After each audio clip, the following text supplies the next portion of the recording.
อินค่อยคิดว่าค่อยเจอหอยแหนี่แหละหอยมันอยู่ใส่ละสั่งอยู่บอนี่นี่ดิเฮ้ละสั่งมื่อท่านเลซินเราก็สิจำศีลละเจ้าว่าเวียของพวกเรามันสิหลายขึ้นบ่แม่นบ่ค่อยคิดว่ามันก็อาจสิหลายขึ้นได้แต่ตั้งแต่หน่วยปราบหอรุ่นที่2รุ่นที่3พวกหอมันก็มีน้อยลง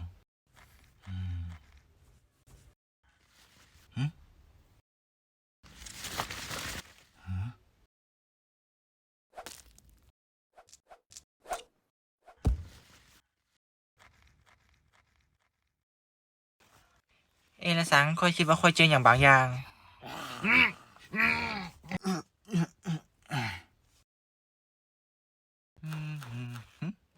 ละสัง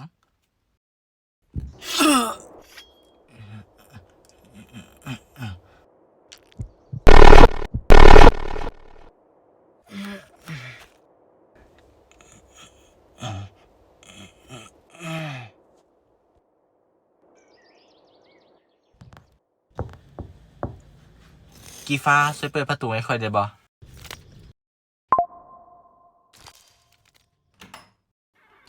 สวยค่อยแน่อินเป็นอย่างบ่อิน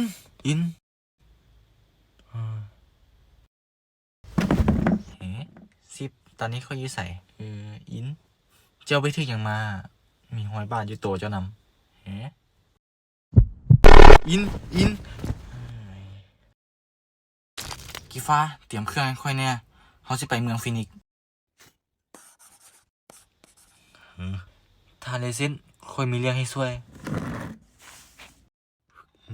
เจ้าพาไปมาเราเป็นอย่างค่อยกับบูฮู้คือกันเอาจังสิค่อยสิรักษาให้เราโอ้ขอบใจด้วยท่านเลซินแต่มื้อนี้เป็นมื้อที่ท่านต้องจำศีลบ่แม่นอ่ะก็แม่นได้แล้วเป็นอย่างละสิบมันสิบ่ส่งผลหยังต่อท่านแม่นบ่ต้องกังวลไป10เจ้ามาอย่างอาณาค่อยมาเตือนท่านเรื่องที่ท่านควรจำศีลได้แล้วเรื่องนั้นเดี๋ยวค่อยเฮ็ดหลังจากที่ค่อยรักษาเราแล้วบ่ได้ท่านเลซินถ้าท่านใช้พลังตอนนี้มันอาจจะส่งผลกระทบร้ายแรงได้จากจำศีล1 เดือนอาจจะเป็นหลายปีเลยก็ได้มันเว้าก็ถูกได้เจ้าคงบ่อยากให้ประชากรของเจ้าวุ่นวายไปแม่นบ่ถ้าเจ้าจำศีลไปหลายปีหุบปากแล้วพวกเจ้าสิใช้หยังเดินทางโอ้เรื่องนั้นบ่มีปัญหาพอดีค่อยไปเจอสัตว์ป่ามืดมาก่อนมาหาท่านนำอ้าววะคันสิบไปนำเราได้อย่าลืมจำศีลได้ล่ะไป10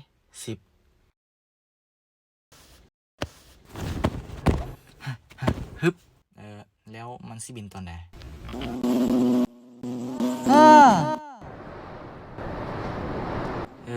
อาณาเจ้าเคยได้ยินเรื่องเกี่ยวกับธาตุมืดสีม่วงบ่เคยได้ขอให้โชคดีเด้อค่อยก็ขอขอบใจเจ้าคือกันที่มาส่งค่อยเมืองฟินิกซ์มีหยังให้ค่อยช่วยบ่คือหมู่ค่อยแล้วเป็นหยังก็บ่ฮู้นะคันซั่นเอาหมู่เจ้ามาไว้ตังก่อนซะนะหมอฮู้บ่ว่าเราเป็นหยังหมอก็บ่ฮู้กันเดี๋ยวหมอขอกดกาก่อนระหว่างนี้ก็เจ้าก็ไปย่างเล่นได้เลยขอมนต์เกี่ยว1ได้เลยอันละ15 เหรียญเด้อ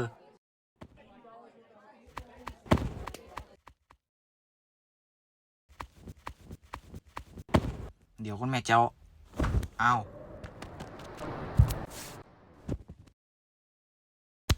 เดี๋ยวคุณแม่เจ้าค่อยยังรวมกับเจ้าบ่แล้วซ้ำ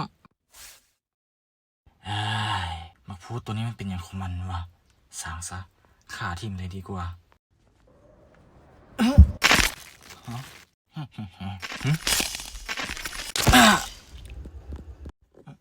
ละสัง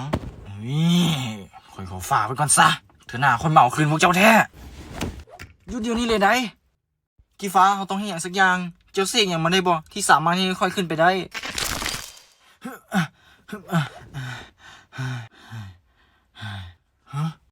เจอกันอีกแล้วได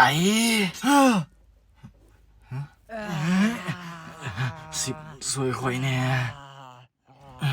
ไวๆแน่สิบข่อยบ่ยอมให้เป็นอย่างซันดอก มันจบแล้วแหละแหมฮะอ่าใครแน่ที่ข่อยยังเหลือถาดมืดอยู่ บัดนี้ล้างนี้ก็เป็นของข่อย เจ้ามีหยังสิสั่งเสียบ่ข่อยบ่ยอมดอกข่อยบ่ยอมให้เจ้าเอาละสั่งไปดอก ไปใส่แล้ววะ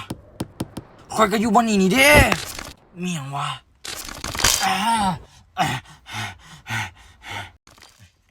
บ่ได้แล้วข่อยต้องเที่ยวหนี้ข่อยบ่ยอมให้มันเป็นจังซั่นดอก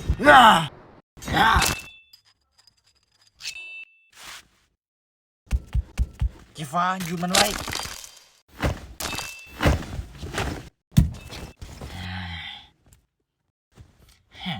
สิบข่อยสิคืนหมู่เจ้าให้ก็ได้ฮะแม่นแล้วเจ้าได้ยินบ่ผิดข่อยบ่เชื่อจะดอกเหตุใดเจ้าต้องคืนล้างหมู่ข่อยให้ข่อยปกติพวกหอมมันเราบ่ได้บ่แม่นวะพวกหอมมันเราบ่ได้ดีหลายที่เจ้าบ่หลงกลอุบายของข่อยแต่มีอย่างหนึ่งที่เจ้าหลงไปแล้วเด้ฮะ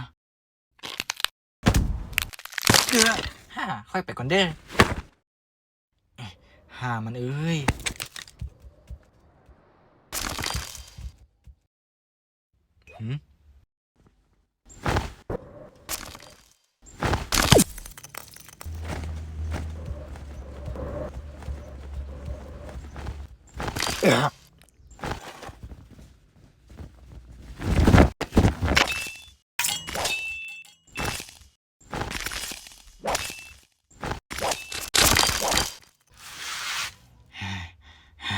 ตามบุเลิกแท้ๆเจ้านี่เป็นจังซี่นี่วะค่อยน่าจะเห็นในท่าชีวิตของเจ้าเบิดพลังลงก่อน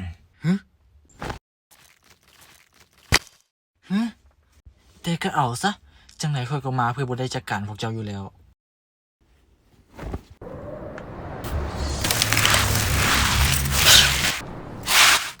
เราสิเฝ้าไปใส่อ่ะ